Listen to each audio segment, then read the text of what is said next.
আসসালামু আলাইকুম। হ্যালো প্রিয় শিক্ষার্থী, তো তোমরা যারা ডিগ্রি দ্বিতীয় বর্ষে রয়েছো, আজকে এই ভিডিওটি তোমাদের জন্য। আমাদের আজকের টপিক ইতিহাস তৃতীয় পত্র। তো যাদের এই টপিকটি রয়েছে প্রথম থেকে শেষ পর্যন্ত দেখতে থাকো, আর যাদের সাজেশনগুলো লাগবে তারা সরাসরি আমাদের সাথে যোগাযোগ করতে পারো। তো চলো বেশি কথা না বাড়িয়ে আমি তোমাদেরকে ক বিভাগ থেকে কিছু প্রশ্ন দেখিয়ে দিচ্ছি। আমাদের প্রথম প্রশ্ন, তবাকাত ই নাসির গ্রন্থটি কে রচনা করেন? মনে রাখতে হবে, তবাকাত ই নাসির গ্রন্থটি রচনা করেন মিনহাজ সিরাজ। এরপর দেখো, তবাকাত ই নাসিরি বিখ্যাত কেন? উত্তরটা হচ্ছে বিভিন্ন শাসকদের কথা তুলে ধরার কারণে তবাকাত ই নাসিরি বিখ্যাত। রিয়াজ ও সালাথিন গ্রন্থের রচয়িতাকে? মনে রাখবা, রিয়াজ ও সালাথিন গ্রন্থের রচয়িতা গোলাম হোসেন সলিম। কিরান ইস সাদাইন কে রচনা করেন? তো কিরান ইস সাদাইন রচনা করেন আমির খুসরো। বিখ্যাত আকবরনামা গ্রন্থের লেখককে? তোমরা সকলেই জানো যে বিখ্যাত আকবরনামা গ্রন্থের লেখক আবুল ফজল। ইবনে বতুতা কে ছিলেন? মনে রাখতে হবে, ইবনে বতুতা মরক্কোর বিখ্যাত পর্যটক ছিলেন। ইবনে বতুতার বাংলায় আগমনকালে বাংলার সুলতান কে ছিলেন?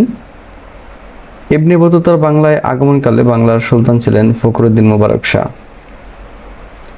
ইবনে বতুতার ভ্রমণ বিষয়ক গ্রন্থটির নাম কি? মনে রাখবা, ইবনে বতুতার ভ্রমণ বিষয়ক গ্রন্থটির নাম রেহেলা। সুলতান বখতিয়ার খলজির পূর্ব নাম কি ছিল? তো সুলতান বখতিয়ার খলজির পূর্ব নাম ছিল ইখতিয়ারউদ্দিন মোহাম্মদ বখতিয়ার খলজি। বখতিয়ার খলজি কোথায় জন্মগ্রহণ করেন? মনে রাখবা, বখতিয়ার খলজি আফগানিস্তানের গরম শির নামক স্থানে জন্মগ্রহণ করেন। বাংলায় প্রথম মুসলিম শাসন প্রতিষ্ঠা করেন কে? তোমরা সকলে অবগত আছো যে বাংলায় প্রথম মুসলিম শাসন প্রতিষ্ঠা করেন ইখতিয়ারউদ্দিন মোহাম্মদ বখতিয়ার খলজি। এরপর দেখো, সেন বংশের প্রতিষ্ঠাতাকে? তোমরা খুব ভালো করে জানো যে সেন বংশের প্রতিষ্ঠাতা হচ্ছে হেমন্ত সেন। লক্ষণ সেনের রাজধানী কোথায় ছিল? লক্ষণ সেনের রাজধানী ছিল নদিয়ায়। ফখরুদ্দীন মুবারক শাহ কে ছিলেন? তো বাংলা স্বাধীন সালতানাতের প্রতিষ্ঠাতা ছিলেন ফখরুদ্দীন মুবারক শাহ। বাংলায় স্বাধীন সালতানাত কে প্রতিষ্ঠা করেন? তো বাংলায় স্বাধীন সালতানাত প্রতিষ্ঠা করেন ফখরুদ্দীন মুবারক শাহ। কোন সুলতানের আমলে সমগ্র বাংলা কেন্দ্রীয় শাসনাধীনে আসে? উত্তর হচ্ছে ফখরুদ্দীন মুবারক শাহের শাসন আমলে সমগ্র বাংলা কেন্দ্রীয় শাসনাধীনে আসে। সোনারগাঁও বিখ্যাত কেন? উত্তরটা হচ্ছে ফখরুদ্দীন মুবারক শাহের আমলে সমগ্র বাংলার রাজধানী ছিল সোনারগাঁও, এই জন্যই সোনারগাঁও বিখ্যাত। ইলিয়াস শাহী বংশ প্রতিষ্ঠাতাকে? তো ইলিয়াস শাহী বংশ প্রতিষ্ঠাতা সুলতান শামসুদ্দিন ইলিয়াস শাহ। একডালা দুর্গ কোথায়? মনে রাখবে, একডালা দুর্গ পশ্চিম দিনাজপুরের দনজর পরগনাস্থ গ্রামে অবস্থিত।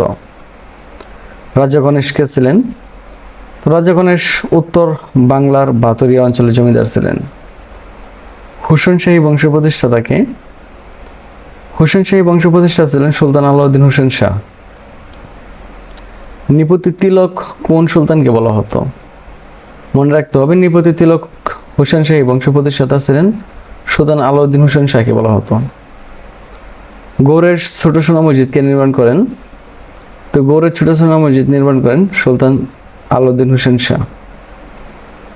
আলাউদ্দিন হোসেন শাহের রাজধানীর নাম কি? এটা হচ্ছে একডালা।